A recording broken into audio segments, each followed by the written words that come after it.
What's going on, friends and family? Thank you so much for watching Every Day to Saturday with your host, me, myself, and I, Brian Roof. Hey guys, welcome back. We are back at it. It is season 2 already, and my gosh, a year has gone by, and we're still here. We're going at it for a season 2. My season 2 episodes are we're gonna change it up a little bit. Kind of gonna do the true crime.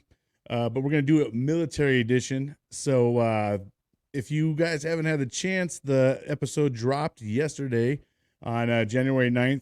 The first one was Timothy McVeigh, the Oklahoma City bomber. Check it out. Go give it a try. See if you might like it. If not, hey, we got these great, amazing interviews that I'm doing. And we're going to have some great guests on this year. And we're going to start it off with a bang for my first season, for the first episode on season 2. So my next guest served his country proud in the United States Army from 2006 to 2015. When he was medically retired after losing his leg on Fort Riley, January 7th, 2014, he went through 5 to 6 years of heavy depression, PTSD, and suicidal thoughts. After being told that he would never walk again from the doctors in 2020, he learned how to walk again, got his Paralympic license, and shot put, disc, and powerlifting, and has won multiple national, international medals, and continues to compete and help others with disabilities, train and fitness, and adapt to sports. Let's meet Brian Big Country Conwell. What's going on, brother? What's going on, brother? Appreciate you having me on the show, man. Absolutely, man. I'm excited to have you on. It's one way to start off the season. You're the first episode of the season. I thought, hey, man, this is perfect. Great way to start it off with Big Country. Let's go ahead, man. Let's get to know all about you, brother. You know what, kind of where you grew up, you know, what made you join the Army, and you weren't ready to be a Marine yet. And, let us know about your Army career and what you got going on now. Yeah, man. So I grew up in Malden, South Carolina, in Greenville County. Grandparents raised me mostly for my younger years up till about middle school. My grandpa was retired Navy, so I had a lot of military influence from him, of course. My grandpa on my dad's side of the family was actually United States Army. Interesting fact about him, he was actually getting ready to be shipped over to Japan, but they decided to drop the bomb first. So he never grew up with Kevin Garnett, man, Travell Wharton, couple of pro basketball and football players, man.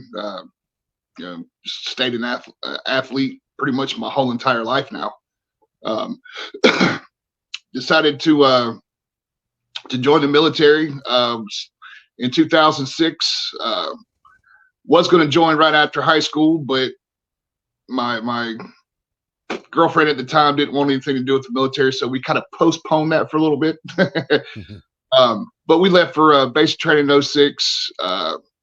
First active duty station was Grafenberg, Germany, 57 Signal Company, 172nd Infantry Brigade. Had a blast, got to travel Europe, got to see a lot of amazing things. Deployed to Iraq with the 57 Sig Company. Was pretty much the only generator mechanic in the brigade that knew what he was doing. So I got to do a lot of traveling, a lot of work with multiple different people. Went to Fort Lee, Virginia for about 18 months. Went to WLC at Fort Bragg. That's where my career really took off. We fast-paced into an NCO. Then went to Fort Riley. Enjoyed our time out there until one afternoon, I was going to get my guys some lunch and hit black ice and ran off a 150-foot ravine on Trooper Drive. We shattered both my legs. They took the left one above the knee, of course. The right one between the kneecap and the ankles, 30 screws, 4 plates, and a 10-inch rod. The KU Med used to put my leg back together. I can't feel my right foot, so I can't really use my toes to balance like a normal person can. That's why if you ever seen any pictures or videos of me, I have this big brace on my right side. Helps with the kinetic energy, so it doesn't cause me as much pain and keeps me stable. My military career, man, was pretty awesome. I miss it. I miss miss the camaraderie, man. Miss all my brothers and sisters in arms. You know yourself, being a vet, you meet some of the most amazing people that you'll ever meet in your entire life and form bonds, like no other. Right. So Absolutely. we had fun, man. Still try to stay in touch with a lot of people I served with and whatnot. I actually compete in what they call the National Veteran Wheelchair Games through the VA. This coming up year will be my 4th year competing in the games, which is awesome, man, because you get around a bunch of other vets with disabilities and stuff, and you learn a lot from other people, and that camaraderie is still there too. That's great, man. Yeah, so obviously your career got cut short in the Army. Now, were you planning before this to go the 20 years or 20 plus years? Yeah. Or most definitely. I was in the process of re-enlisting at the moment in time. I was getting ready to go back to Fort Lee for ALC training. I was going to come back and actually pack up and then return to Fort Lee to actually be a generator mechanic instructor. To reach Sergeant First Class in the Army, you had to have what they call a special duty station, and that was my special duty. And then from there, I was supposed to go to Fort Gordon, which, apparently it got cut short. I was right at my my 10-year mark too. So I was already halfway done with my 20 years. Gosh, damn. If I'd stayed in, I'd have 3 years today. I'd have 3 years left before I actually retired at 20. So. Wow.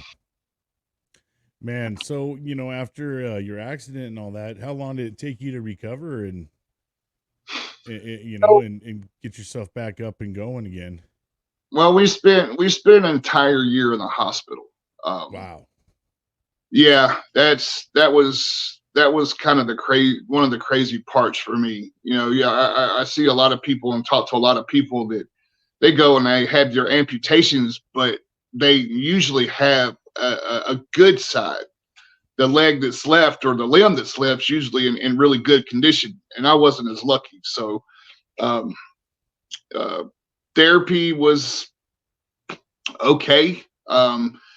They actually sent me to the Audie Murphy VA in San Antonio. That was probably about the best therapy I had during my entire time of recovery. I got out of the hospital for maybe 3 weeks before I went right back into BAMC and had another surgery on my leg. My leg was actually really bow-legged really bad because of the accident. So they had to take a piece of bone out and kind of shift it back in so it would have a nice center point of gravity. After we got home, man, it was rough. Family didn't know how to act. I mean, even my kids didn't know how to act. So you really didn't engage very much with people. Right. People that I'd been friends with, 10, 15 years plus was, in a bad moment, bad stage in their life. So it's like, Brian's stuck in his room upstairs, so he doesn't know what's going on down here. So I had a lot of things stolen, a lot of tools and wow. A lot of my own personal stuff just got gone, and I didn't know about it until I actually started to move. Sad, man. Yeah. Well, people go through hard times, man, and they find their ways to an end some way, somehow. So I actually moved into an apartment by myself.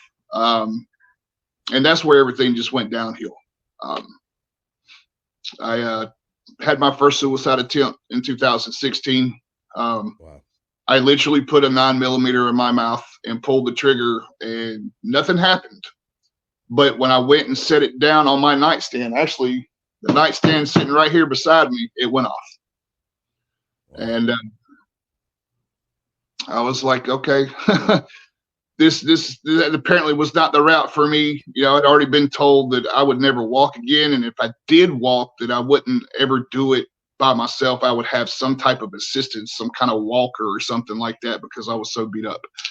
I was 415 pounds when I came out of the hospital. I was pretty big. didn't, lost all the muscle definition from all the PT and training and stuff in the military and stuff. Just laying in the bed. You lay in the bed for an entire year, your body goes to shit. Yeah, right. No kidding, man. So, Yeah, because I mean, you weren't able to really get up and do much of anything, huh? I mean, at what point? How long was it before you were actually able to get out of the bed and start actually? I mean, obviously you started off probably in a wheelchair and weren't right on, walking right away. So, what? How was that transition? well, I mean, most of it there for a little while was in a wheelchair. The truck that I had at that moment in time, actually, it looked like a cherry picker that you pick an engine up out of a car with. I had a little strap around my wheelchair and a remote control inside of my truck. I could actually move that arm over and actually pick my wheelchair up and stick it in the back of the truck. So, I mean, I was able to get out a little bit, but I was still in the wheelchair, you know. Try to get out of the house, try to get out and get some fresh air or something like that. Um, and eventually I made it to crutches, and but the pressure and stuff on my back and the crutches up underneath your arms and stuff like Rubbing you raw, yeah. Oh yeah. So it's, man, you just kind of dealt with things at the moment in time. And then, came 2018. I met someone and got attached and got pretty much used again. They seen somebody that they were able to kind of feed off of for a little bit, and they took what they needed to take. And in 2020, they took off, and I went into another deep depression. Man, still family was still very distant away. They still didn't really know how to act or what to say or whatnot. So if you don't know how to act or what to say, what's the best thing to do? Just don't say anything at all. So you just don't hear from nobody. So I actually moved in the house that I'm in now, and I went downhill with my medication and stuff. All I wanted to do was sleep. I didn't want to interact with people. I closed the windows, cut the doors. The only person that could come in my house was my son. And, I put him through some stuff that he should have never went through. But on the same side, he was there to kind of help me through some things too. And the suicidal thoughts came back. It's like, really, what's the point? Everybody that I come in contact with is just trying to, take me for whatever I have, whatever they can get me for, and then they just hit the damn road. right. And I was sitting on my couch one afternoon, and I looked up at my shadow box, which is above my fireplace, and I was like, why did I let myself get this bad gone? I wasn't blaming anybody else but myself. I was like, this is my fault. This isn't anybody else's fault. They don't know how to act. They don't know how to treat me. They don't know, my kids, they're kind of standoffish, which I can't blame them right now because I'm a sloppy mess. So I I played pinball with the walls in my house. I was like, by God, I'm gonna learn how to fucking walk. I was like, I'm not gonna sit here and do this like this no more. And it took me a little bit, but I finally started taking steps inside the house. Like I'd go from my kitchen counter to the living room wall, from the living room wall to the hallway wall. And my son's 20th birthday, he came over, he was cooking and stuff. And I was like, hey, I'm going to go use the bathroom. I'll be right back. And I snuck into my dining room and stuck my leg on. And I come walking around the corner. And he stopped. He hit the knees. He started crying. He's like, oh my God, you're actually up and walking and whatnot. We had a real good father-son moment right then and there. And I just took it little bit by little bit. There's actually a video on TikTok. It's a memory back from 2020 of me walking up my driveway for the very first time. Like I went to go check the mail, and I took that video, and you could just see the smile on my face, being like, "Yep, I'm here." So from there, man, we started dabbling in the gym a little bit. I was like, okay, I got to get this weight off of me. The doctors have always said, if you could lose some weight, things might get easier. So I dabbled for a couple of months, tried it here and there. And February 2021, I went hardcore. And I ain't stopped since. Outstanding. That's great, man. Let's take a look at some of your picks, and kind of you sent some of those pictures. We're gonna go ahead and go through some of these.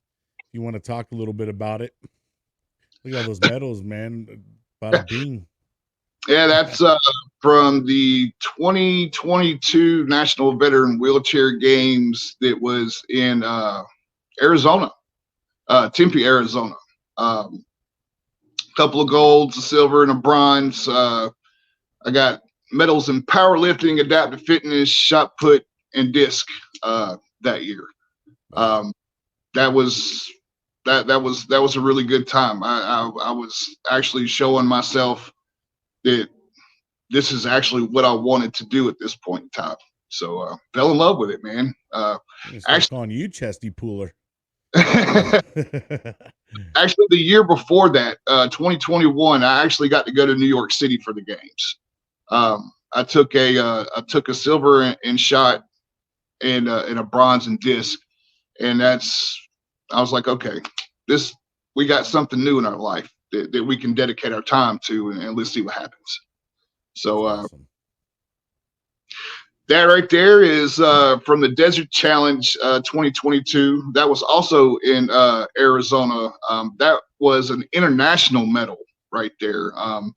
There was like 12 different countries that came down for the Desert Challenge. And I took gold in men's disc that year. Outstanding, man. That is from the Palmetto. Cry. Yeah. Oh man, it's fun to get up there and compete, man. It's like put on a show for me too. I'm not quiet. National Wheelchair Games from this past year in Portland, Oregon. Shot put, disc, javelin, and powerlifting is where I got all my medals from. That's outstanding, man. And just to think and hear your story too, bro. You look how you're smiling. You're having a great time. This wouldn't have been possible. Say that 9 mil would have went off. Right. You know what I mean? Absolutely. And, this just goes to show some of you guys out there that may be feeling, like you're on your last hope or whatever. Look at Big Country right here. You know what I mean? He's a week ago showing us. Look at this beast.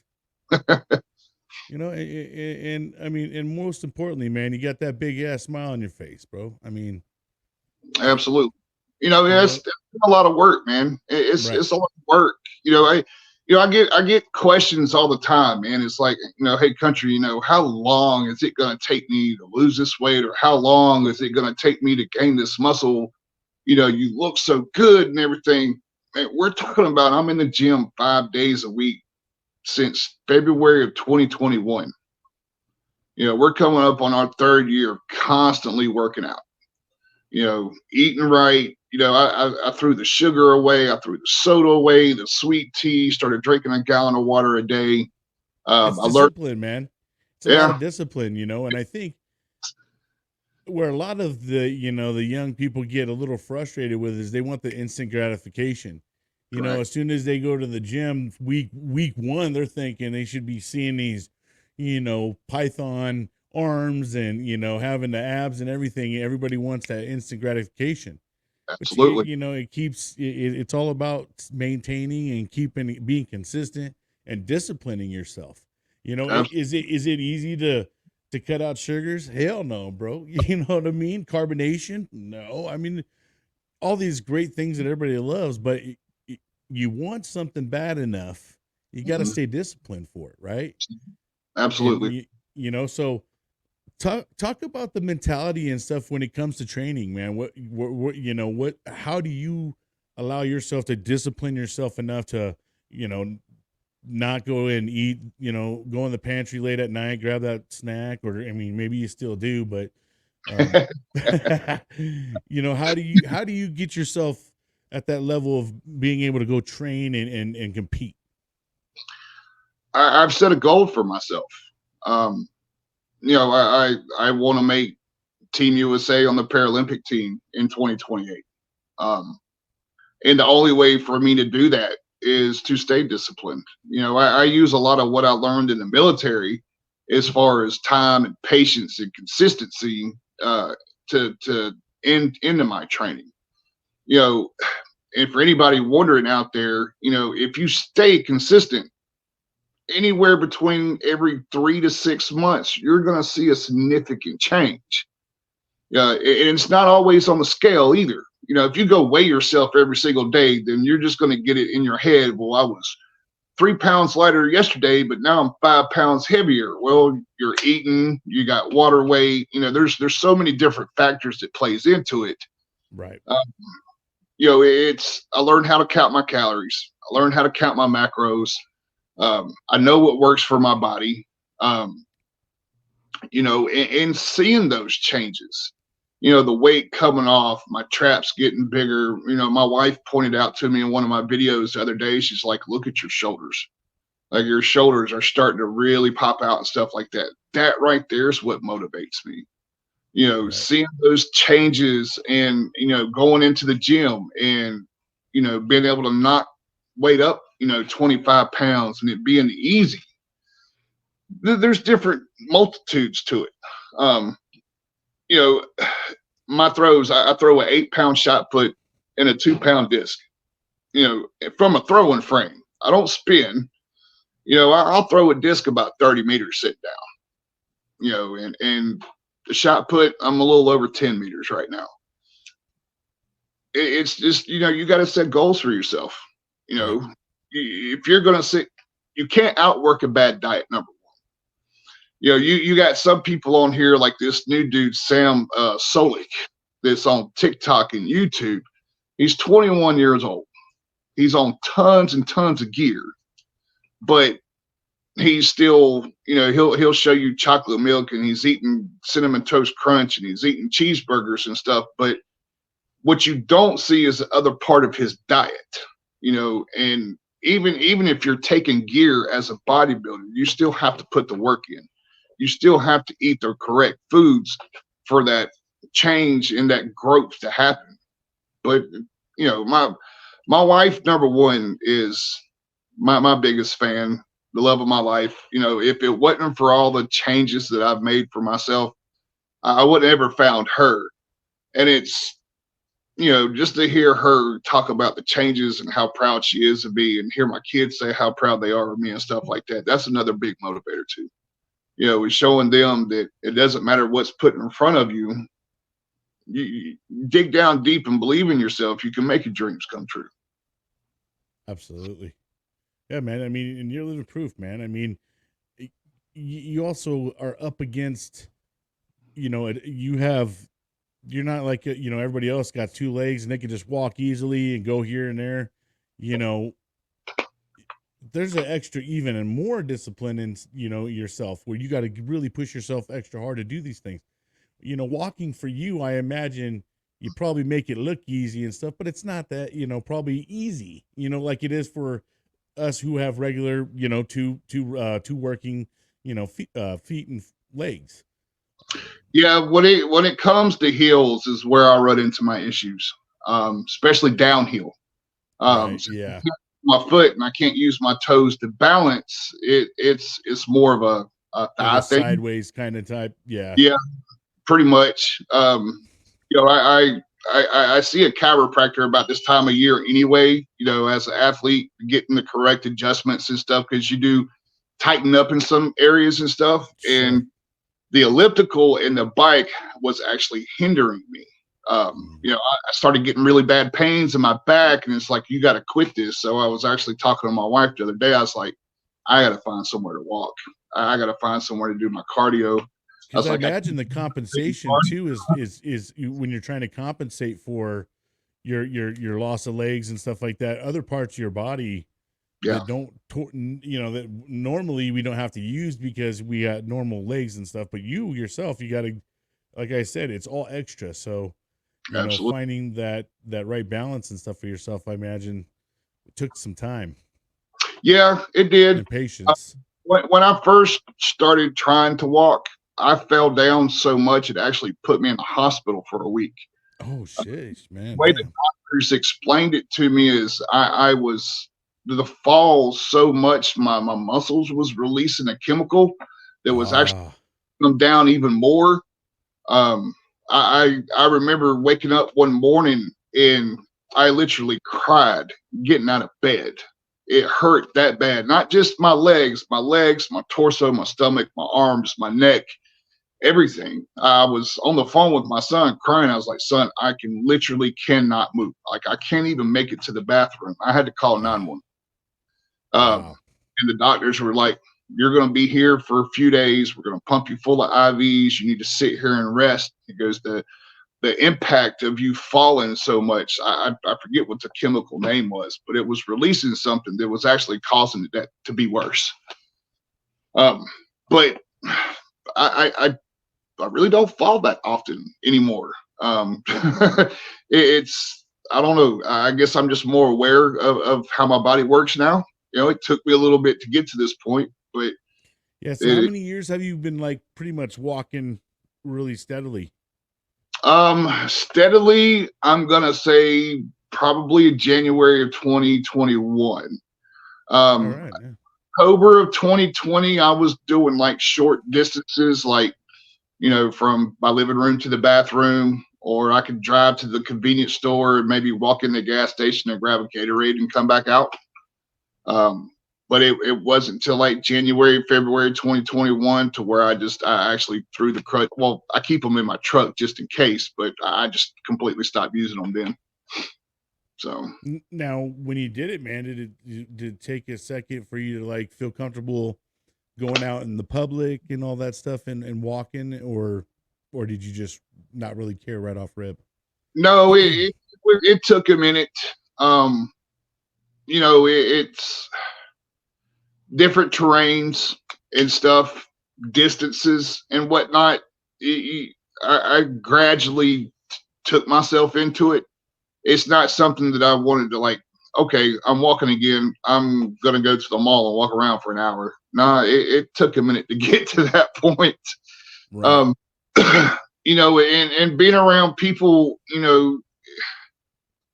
of course everybody opens doors and stuff like that, which I'm grateful for, but there was a point to where it was a little too much. Like people could see I was struggling and they would want to come up and grab my arm and be like, hey, let me help you, let me help you. And it's like, whoa, whoa, whoa, whoa, whoa, whoa. I got it. I'm just taking my time, Trying. Right. Yeah. small baby steps, going up like a wheelchair ramp on a curb, you know. When I started in 2021, I started coaching little league basketball again during the winter time, and I remember one of the wheelchair ramps. I got stuck. It wasn't very much of an incline, but it was the first time that I stopped. And it's like, okay, like my body would not let my leg move. Like I literally had to sit here and call somebody to come help me up the rest of the way. Um, but nowadays, man, it's when you just get up and go. I know my limits. I know what I can do and I can't do, and you know, hopefully one day we'll be able to manage the steep hills. But until then, I'm comfortable where I'm at. Now, do you go through lots of pain type of things, or you kind of out of the pain wood, or you always have some level of pain that you kind of go Unfortunately, through? I've always had some level of pain. Yeah. Um, there are surgeries that they've talked about that can be performed. Um, but my stubborn butt right now with eating and stuff, I'm like, I can't take 3 to 4 months off, man. I take 3 to 4 months off and sitting around the house is going to drive me insane. Um, Right. my right leg, there's a nerve that is still encased in scar tissue. And it's the only nerve during a nerve test that they have not been able to test because it's in that scar tissue. So they're talking about going in and clearing it up and putting some kind of wrap around it so that way it could try to heal. But they're saying that I have a 50% chance of it getting better and 50% chance of it getting worse. Mm. It's that 50% chance of getting worse, man. Fuck. Right? Well, that in the recovery time, man, I've Yeah, you're gotten. probably tired of the hospital deal, bro. Like, I'm not or, really. huh? Yeah, I agree with you on that one too, man. I'm not. I'm not ready to go that route yet. Yeah. My doctors have my pain under management. They got it. Uh, they got it where it's supposed to be. I just, I don't know, man. My mind is if I just don't want to stop training right now. I have a goal that I want to meet, and it's like I don't have time to take 2 or 3 months off. I don't want to take 2 or 3 months off right now. I don't want to sit on my butt. Even after every 12 weeks of training, I take a complete week off. I go through gym anxiety even through that week. After the second or third day, it's like I You don't start want to sit. feeling bad about it. Like, damn, man. No, it's working out releases serotonin levels in your brain, makes you feel good. Right. There are Yeah. of course multiple different things, a handshake, a hug, for your significant other, working out and stuff like that. I feel good about myself. By the time I walk out of that gym soaking wet from sweating my ass off for a couple of hours, I feel good, Yeah. and I love that feeling.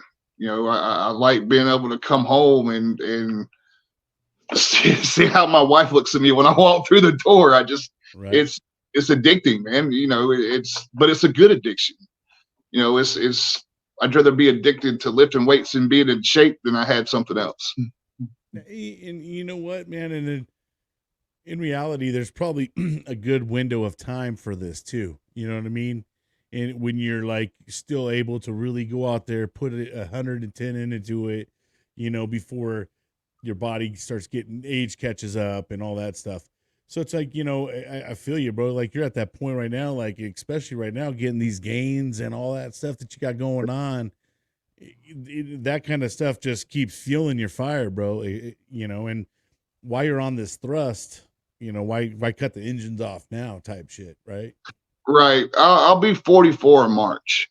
So it's, I can't say I have a short period of time left because I see people, in their Yeah, there's 50s, mid right. 50s, they're still getting it too. Um, but you never know, man. You never Yeah. know what day you're going to be cut short or whatnot. And I'm going to go while I can go. And it's kind of crazy. I'll be honest with you. I'm 42. So, being in my 40s, man, I still feel pretty dang good, at 40 years old, bro. Like, when I was, 20s and 19 and talking about 40-year-olds, I was thinking they're halfway in the damn grave, you know what I mean? And here I am in the 40s. I still feel pretty good though, you know what I mean? Like I'm sure my mind's probably better than my body is, but I still feel like halfway decent though, you know? I told my dad that not too long ago because I remember being in my 20s, hearing my dad say, "Oh, I'm 40 years old, this, that." Yeah. Well, now he's 63, fixing to be 64. I mean, I still hear him, but I'm like, I still feel like I'm in my prime. Right. I don't feel old. I don't feel rugged down. My body's been through a lot of abuse. And I'm still putting my body through abuse because I'm sorry, and this is for other people, you go to lift weights and stuff, you better be prepared at some point in time for your life. Your ligaments and your bones are going to start aching at some point. I mean, it's going to. I mean, Yeah, man. 33 was a turning point, I think, for me, where all of a sudden I like waking up feeling like it in my knees and stuff like, oh, you know, I was like, damn, that's starting to feel it a little bit, but that didn't stop me. I, always keep going. But um, yeah, man, it's kind of weird as I've gotten older too. I feel like when my eating habits are a lot better than when I was younger. I right. think I'm way more aware. I take vitamins now and things that I didn't really do back when I was younger. I was just living off of, drinking and, partying and having a good time. But now when you're older, and you start going to the doctors here and there and they're like, "Sir, you need to start taking vitamin D, and you're overweight, and you all these things. You start going to the doctor, and you're hearing all this shit, man. And then you notice, like, wow, I'm way more healthier. And when you start taking the vitamins and you work out, I feel it's a different feeling than when I was younger. It We're is. having to take creatine and all that stuff that I was doing back then. Creatine is actually not bad for you.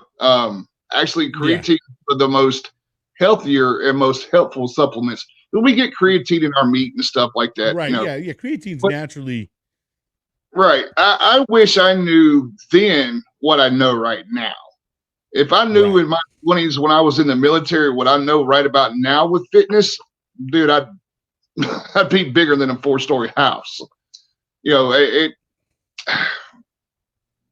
I don't, and I agree with you because it's like in the barracks, you're doing your poor man's soup of ramen and ham and cheese and your raviolis and stuff like this because you want to spend your money on the weekends going drinking and traveling. You don't care what you eat during the week. Right. You might have those couple of good days when you get paid of, hey, I'm going to cook some fried chicken and stuff inside the barracks. But after that, it Go was get a pizza with a buddy and split it, eat a half and half. absolutely. But I don't know, man. I just I still feel pretty young, man. I don't plan on quitting this anytime soon. And being able to help other people with disabilities on top of it has been a really awesome feeling. There's a guy named Jamal that I met at Planet Fitness in Charlotte. He's in a wheelchair, and he was going through some bad times. I actually stuck a picture of him up on my media sites here recently, and I was actually been able to work with him and stuff, and actually helped him get on to the Rolling Hornets. There's actually a professional wheelchair league out there for Oh man. basketball, and Hell yeah. that he's high on life right now. Oh, that's great, bro. Come to the gym and shook my hand, had a little bit of tears in his eyes. He's like, I made the team, man. Thank you, big country. I appreciate everything that you do. But I've had other people do the same thing for me, man. When I first went to the wheelchair games with the VA, talking to people and stuff like that. It's great to put other people on that same type of high on life feeling that you're in, if they're willing to put the work in, because it's hard work. It's not Oh just yeah. going to, you have to put the work in. So let's talk a little bit more about the competition within itself. So how does the competition work? Is it by age, weight, class? How does that work? And how long can you actually compete? Well, you can compete as long as you compete. There's no time limit. As long as your body can handle it, huh? Right, Yeah. right. So when you're disabled, there's different classes that you're classified in. Okay. Since my injuries are all lower extremity, I will always compete against people with lower extremity issues. I'll never compete against anybody that's lost a hand or an arm or blinded one eye or Sure. got a spine problem. So you find a sport that you feel like you want to do: archery, basketball, rugby, track and field. I mean, anything the Uh-huh. Olympics have, Paralympics have. Um, Nice. and you have to go get your license. You have to find a competition that you can get your classification in. There's a national and an international classification. Once you get that, you apply for your license. They ask a bunch of questions. You have to get stuff filled out from your doctors. It's a lengthy process. Not well. I'm gonna say it took me around about 3 months to get my license when I started. Um, you got to go through your doctor visits and stuff like that. You got to meet the criteria and stuff like that. And it So goes. it's like kind of like an extreme physical type of deal or something like that, or What was that? Sorry, is I it didn't kind of catch. like an extreme physical type of deal, or It's not an extreme physical. I mean, it's. I mean, the list of questions that they ask you, you take to your doctor and stuff, and you have to have stuff filled out. Um, it's somewhat like a physical. I mean, of course, your doctor's going to check, X, Y, and Z, just like you do for a normal sports physical. But they have to sign off on things. You have to actually, like, I had to lay in the bed with just my shorts on, and I had to have my wife take pictures of my injuries and stuff like that, so that way they could see. And when I got my international classification, I had 3 different doctors from 3 different countries examining me. It was a doctor from Brazil, a doctor from Germany, and a doctor from the U.S. You have to go through that. And that's where they give you your classification. Like, I'm an F57. So that's lower extremity, issues, whatnot. I'll only compete against other F57s. Spinal injuries, I think there's like a T23, T24. You will only compete against people in your class. So once you get your classification, that helps. And then you go start competing. You have to compete in sanctioned events, which teamusa.org, they'll have a list of events and stuff like that. The National Veteran Wheelchair Games, there's actually a form that I fill out every year and turn it in to be classified as a sanctioned event for me. And you just practice, man. Find you a coach, and you just start practicing. You got to get in the gym, start lifting weights, doing cardio. I mean, whatever your specific sport is, of course, depends on what your training is going to be. For me, I throw. So, of course, I need to be really damn strong. So, but it's been an amazing process, man. And I don't – some people might kick me in the butt for saying this, but over the last couple of years of me competing, some of the people that originally started helping me don't help me no more. They're like, nope, competition, see ya. I'm not that way. I help out everybody that I can. You want to know how to get your license, you want help getting your license, you want help finding the coach, you want help training. I don't mind. This gave me my life back. This turned me into who I am today. Made my wife fall in love with me. My wife actually stopped me on TikTok for 3 months before we met. Nice. It's gave me this amazing life. And if I'm able to do that for somebody else, why wouldn't I? Right. Why would I not want to make somebody else's life as happy as mine? And for the people who have stopped helping me, they're still cool people. I'm not mad at them. You know what I'm saying? I understand I understand why you stopped. I'm not putting myself up on that pedestal yet, but I'm determined, and I'm going to make it one day. So, hell yeah, brother, you damn well are, man. I could see it. There's no stopping you, dude. You're out there still doing a lot of things that people with healthy 2 legs won't do. You know what I mean? So, you got that drive in you, brother. You got it all in you. You're Army. But you got the fight in you, you know what I mean? So, but I'm glad to see it though, bro. If anybody's around by Holly, North Carolina on March 9th, I have what is called the Army Trials. I'm competing for a spot on Team Army for the DoD Warrior Games. Oh man, 2022. So this is be our second go around. There's a park here in Mount Holly where I'll be doing my disc shot and my archery stuff.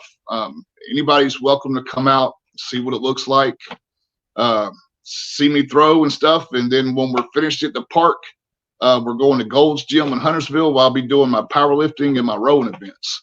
So if anybody's interested, they could come out and watch. You need a videographer, bro. So, people that are over here in California can see it going down. You know what I mean? There's a documentary that was actually shot on me at the end of 2022. Okay. It has been completed. You can actually go to IMDb TV, and it's on the pre-watch list. We're just waiting on the producer to tidy up a couple of things before he actually releases it out. When he does, he said it's going to be on Amazon Prime and Hulu. Yeah, man. It's called The Rock Star in Big Country. There's He got some other amazing things in the mix, which I can't say nothing about. But if it happens, I promise everybody would absolutely love it. That's outstanding, bro. So what's what's the future got in store for Big Country? Let's see. I just opened up my own LLC. It's called Big Country Athletics. Um, what we do with Big Country Athletics is, I'm going out to different businesses and stuff and asking for donations. With those donations, I'll be paying for gym memberships with people that have disabilities. Once they pick a certain sport that they want to start competing in, there's a couple things that they have to go through, but once they go through that, we'll help get their startup equipment. Some of that equipment is kind of pricey, like throwing frames are about $2,000 plus. Some of those bikes are expensive. My throwing in my garage was $5,000. So yeah, we just opened that up. So, we're trying to get some sponsors and stuff like that'll help us out. So there's one point. Are you even looking for people that may even donate used equipment, or things that they don't use anymore, right? I mean, absolutely. You could probably take those kind of things as well and hand them off to someone who's in need, right? Right. As long as it fits, if it's used and it still fits the criteria, it can be used safely. Right. Yeah, gotcha. The safety thing in there, because if they donate a bike or something like that, it's got to go through inspections to make sure that it is safe to use. Sure. Throwing frames should generally be okay. I have an old one in there that I'm willing to donate that's a little too small for me. But there's that, and man, we got 4 competitions coming up this year. We got the Army trials. Hopefully we make our way on the Team Army again. If we do, then we'll be at the ESPN complex at the end of June in Florida. We got the Palmetto Games at Clemson University. We'll be in New Orleans for the National Wheelchair Games at the end of July. And there's a couple more that we're looking at. We're just waiting on dates to come out. The Dixie Games down in Georgia, Peachtree Games in Atlanta. We're going to be all over the place this summer. Now you not wanting to get a surgery is really becoming even more clear now. You're a busy dude, man. You got a lot going on, bro. And not only are you in it for yourself, but you're advocate for others too. That's the part I love, bro. You're in here competing for yourself, but you're also have the thought of others in mind as well. Absolutely, man. I'm just one of those people that like to give back. If you don't mind, I'd like to give a couple of shout outs real quick. Absolutely, brother. This is your show, man. One's everlasting veteran, Ryan Landry. I appreciate all he's done. Rob Garcia, 5% Nutrition, Evolve Telemed, Really Designs. If you go to my website, sgtbc.com, you go to the sponsors page, you can see all my sponsors, all the people that's helped me out along the way. I appreciate everybody that's had my back, and we're just going to keep it going and keep making it bigger. I love it, man. Because I mean, you could still be sitting in your room on a couch in your bed, soaking it up, man. Absolutely. But you're not. You're still out here living life, bro. You're living more of a life than a lot of other people are. So, what keeps you going though, brother? I mean, just what's your drive, bro? My kids and my wife, number one. I got 6 amazing kids, all the way from the ages of 10 all the way up to 23. And if I was to stop, what am I teaching them? You know what I mean? They're able-bodied, amazing young men and young women. What am I teaching them? I want to make my wife proud. She's my soulmate. This is my 4th marriage and the best. I never thought I would ever be loved by a person like the way she loves me. And to show other people that, it's up to you if you're going to make it or not. you can talk to people, you can go see your psychiatrist, your therapist, people can give you the tools, but ultimately in the end, it's up to you to use it. If you're not going to put the pieces that you're give into play, then you're not going to get better. You're not going to make it. If you're going to sit there and you go to bed at 8 o'clock in the morning and sleep till 1 o'clock the next afternoon, what are you accomplishing? Dude, I'm up at 3 a.m. every single day. Every day. Up, get coffee ready for my wife, start eating my meals, and get myself ready for the day. And some people get mad at me for saying that, man. Oh, well, the VA this and the VA that. Then I start asking questions. Did your paperwork done? Did you make your appointments? Are you making your appointments? Are you doing what you're supposed to be doing? Oh, no. You got to fix yourself, dude. A lot of times it's just a matter of looking in the mirror and the problem's right there. You know what I mean? A lot of times we don't ever want to accept that part. You know what I mean? But once you learn that part, man, life gets a lot easier for yourself, and things don't seem so crazy anymore. And you're able to go out there and get things done. We're able to find excuses. You could find an excuse for anything. You know what I mean? But, what I love about you, bro, is you just you kink the shit out of excuses right away. You know what I mean? There's a lot of people who could be feeling sorry for themselves and stuff. Yeah. If you go to my website and to my merch page, I have a shirt that says "fuck excuses." Yeah, I love it, bro. Yeah, man. I definitely gonna have to check the merch out. But if anybody gets a shirt or anything like that, I only make $6 off of it, which is fine. That goes towards competition fees. Right. Yeah. I do have a big family, and anything, and I like to see people wearing it. We just came out with a new design that says, "My disabilities are my superpowers." I'm hoping a lot of people with disabilities get that shirt, because that says a lot within itself. You know what? I'd actually like to get one for my stepson who's autistic.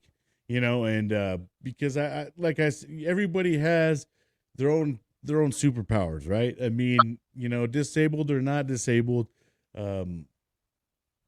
Not all disabilities are visible. Yeah, exactly. And a lot of people too, you could sit there and use your disabilities as excuses not to do things, but it looks like for you, you're like, nah, bullshit. Tell me I can't do something and I'm gonna make it happen, right? Everybody's got haters, but I like it when my haters come up and they're just like, "Oh, dude, you're just showing off, man. You're just using your disabilities to get attention and stuff like that." I'm like, you know what? You're right. You know why? Because I overcame something that apparently you couldn't walk a day in my shoes. So yeah, I mean, of course I use my disabilities, but I use it to show people that it doesn't matter what's put in front of you. If you work hard and you believe in yourself, you can accomplish what you set out to. Actually, here's another thing though, bro. It's not like you put these disabilities on yourself and you even wanted the disabilities, right? You're just making the best out of it. And what the hell's wrong with that, right? Absolutely. And that's the problem with our brothers and sisters in the world, man. We want to throw rocks at each other instead of sit there and say, "Dude, I see you. You're out there doing some badass things, man." To whatever degree it is, and it's bringing happiness to you as well and to your life. So, absolutely. All the people around you that want to hate, hey, go ahead and hate all you want, but that usually means you're doing something out there good, man. Once you got them haters out there, it usually means they're very out there like, damn, I really want to be like him, Instead, the way we go about it and say it is like, hey, bro, you suck, dude, I'll say, I said this once, what year? I think it was 2012 is when I got my very first iPhone. I was like, man, this social media stuff is a good thing and it's a bad thing. Yeah. There's a lot of ways, man, that we've been able to use social media for good purposes and stuff like that. Sure. But this is where the most negative people have come out of the woodworks because sitting in their house I can say Yep. what I want to. I'm behind the screen, and there's nothing that you Keyboard can. warriors. Yeah.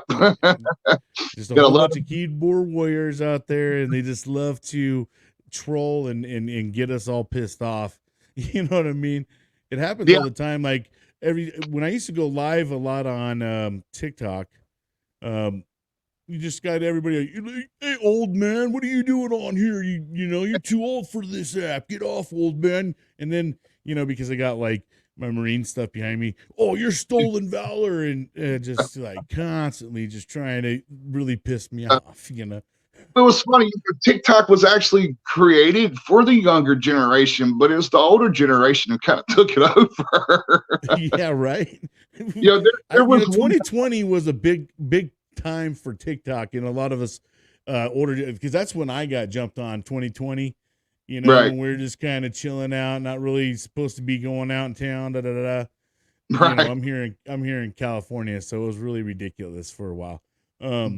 But that's when everybody kind of jumped on. I know I did, man. I started doing all the stupid stuff and acting a fool on TikTok and doing all the trends and stuff.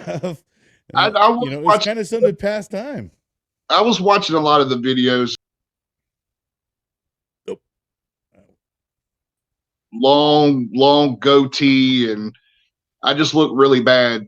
But I really didn't start putting stuff on there until 2021 when I got into the gym. Like that's all you see on mine now is I got Fitness, a 5-part words of wisdom to where I try to give out some type of good advice or whatnot. My workout videos, you might see some funny stuff on here, here and there, but it's trying to use it from an athlete and somebody be like, hey, he actually said something that makes me think I need to listen to more of that.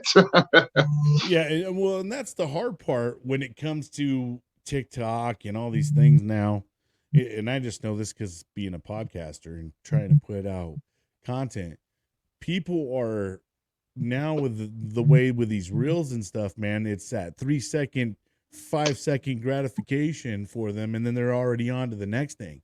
You got to start learning how to make those 6-7 second videos to get them to watch it. Because if they're like a minute long or something, about 20 seconds into, they're like, next video.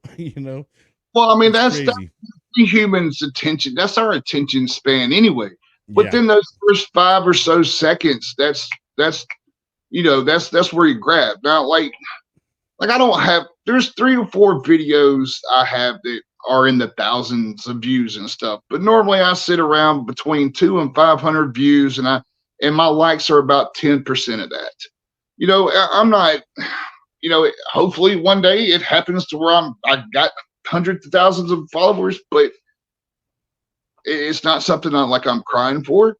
As long as it helps out a couple of people, then I've done my job. That's just it, man. You're just trying to get out your word, and right. like with a lot of us, and I think maybe not necessarily the frustrating part, but the part that you kind of see these. I watch these one guys, man. They got to be satire. And there's probably like 4 or 5 of them. And they come out trying to do this rap, like, "Yo, we from the New York Bronx," but they just suck. Like it is the worst rap I've ever heard. Huh? Yeah, and these dudes got like hundreds and thousands of views, man. You know what I mean? And they just keep coming out with, and they have these like little sheets, and like they'll try to jump off of over a fence or something and fall on the ground. It just there's these friends. They're called the Island Boys. Oh yeah, the Island Boys. Yeah, you know what? They don't do music anymore. All they do is battles. That's all they do, battles. And it's like they're like, oh, our talent made all this money, but if you go and actually do your research on them, that's mom and dad's money. That comes from they family. Were born into rich, and then they just took advantage of it. We're showing it off, trying to, be in their little jacuzzis, like they're in the Palms and stuff with their. Dog and Chris Hart actually watched one of their videos, the whole Island Boy song, and they tore them apart. It's like, what? Like Snoop was like, I can't believe that people are actually watching this. But you know what? That few little seconds of them looking stupid made the people their age, whenever they go on and do all these battles, these people don't realize it, but they're still paying them thousands of dollars to sit there and just talk smack about everybody they're battling with. Well, it's Like, kind of like watching a car wreck or something like that, right? You know what I mean? You're just like, you're just. I don't think people are watching them because they're talented. I think they're watching them because they're like, is this real? You know, or are these guys real? And then it's like, you start to realize, wow, they're trying to be serious, but then it becomes almost comical to everybody. You know, so everybody just starts going and looking at it for the angle of like trying to cap on them and stuff. and now you got this new AI NPC thing to where people are sitting there acting like they're a damn robot. Oh my gosh. But bro, that one kills me, dude. Like, dude, there's thank you for the heart. Thank you for the heart. And they're just sitting there like the whole time, like, yeah. Oh, there's, thank you for the rose. There's this one guy, I guess it's just because of his voice. It's a white dude. He makes thousands, and that's all he does all day long. I wonder if it's the same guy I watched. He had like a little bit of pink hair, and then I don't know. There's several of them now, bro. But yeah. Like, I just happen to, when I'm scrolling, I'll be getting caught up, and then I almost start watching it because it just for the sheer fact I'm like, what? I cannot believe how much money they're making off of doing that, bro. It's almost ridiculous amount of money. To be honest with you, just sitting there and it's like people are paying for them just and they're like doing this and then thank you for the heart. Thank you for the heart. If somebody sends you a galaxy, that's actually $20 in your pocket. Right. I had a old, and all the reason why I know that is there was an old Navy veteran who used to do the mimics of what's that comedian's name that does the puppets? Jeff Dunham's puppets. Yeah. That, and he sent me a galaxy one time. I was like, holy shit. And I actually went and looked, and like I still got it in my account. It's like $20. So, no, 10 galaxies on there, you're actually paying them a couple $100. It's crazy. Dude, I went through and I looked to see like all the different prices. I think it goes all the way up to like $100 or something. Like there's you know, it's ridiculous how some of these people just sit there. Yeah, I don't know. I guess maybe they got dumb money, you know, where they could just sit there and throw it away. And TikTok is part of that. Every time you drop a gift, TikTok gets a part of that. Oh gosh, I know, and it's crazy how much money they're making because they've made it now too. There's this whole thing, like it shows the numbers, like where you're at in terms of how much money or whatever, how popular you are at the time. Yeah, your daily rankings. Yeah, those daily rankings. Dude, yeah. It's crazy to see the money out there, dude. I'll just be like, holy. But you have to realize, though, man, that those people, what kind of life are they actually living? Right. They're constantly in social media. That's their life. They're constantly in front of that phone or in front of that computer. How much time are you going outside, or do you have any kids? Are you paying attention to your kids? I mean, yeah, right. Schools that are doing on there. To be at that level, dude, and I only know this just because, like I said, being a podcaster, you kind of start having to get more involved in social media and networking and get marketing, all that stuff. And to be relevant, bro, you got to stay out there. You got to keep pumping out your information. I already know for me, sometimes I'm like, man, I got to pump out some more stuff. You know, these people are doing it like 8 hours a day. I couldn't. I really couldn't do it, man. There are some people like Sam Sulik. I will give it to that man. He just does his little gym videos. Just when he goes to college, he's in college for a college degree. He'll do a couple of videos here and there. But the size of this guy, I think they did a video the other day. He makes $100,000 a month through YouTube and TikTok. Gosh, darn. Talking about bodybuilding, showing how to do certain exercises and shit like that, and him standing in front of the mirror, you know, showing his pump stuff like that. But that's all he does, and he's able to make that much money. Yeah, man, it's hard, and then you got your kids out here seeing all these streamers and stuff making all this money, basically not having to go out their house. Right, It's hard. You sit there and tell your kids, like, listen, that's not everybody out there, and it takes a lot of dedication and commitment to get out there, and you got to have somewhat of a personality. right, Some people just think you can go out there and just do it and turn on your camera. There is a little bit to it, bro. Like, I mean, people got to like you first. You got to have some kind of content that's catches their attention. They're really into it. Otherwise, it's just a quick, sure you're is. the quick swipe. But dude, TikTok trips me out. Like sometimes I'll go on there and I don't use it like I used to. I use it mainly for my podcast stuff, and I'll throw a couple little funny videos out there once in a while. But I'll be sliding through there sometimes in the lives, and the people that are in the lives, I mean, they must live in these lives. I've literally come across one where like everybody was sleeping in the live, like Yeah, yeah, my gosh, damn, bro, like these people live on this thing yep.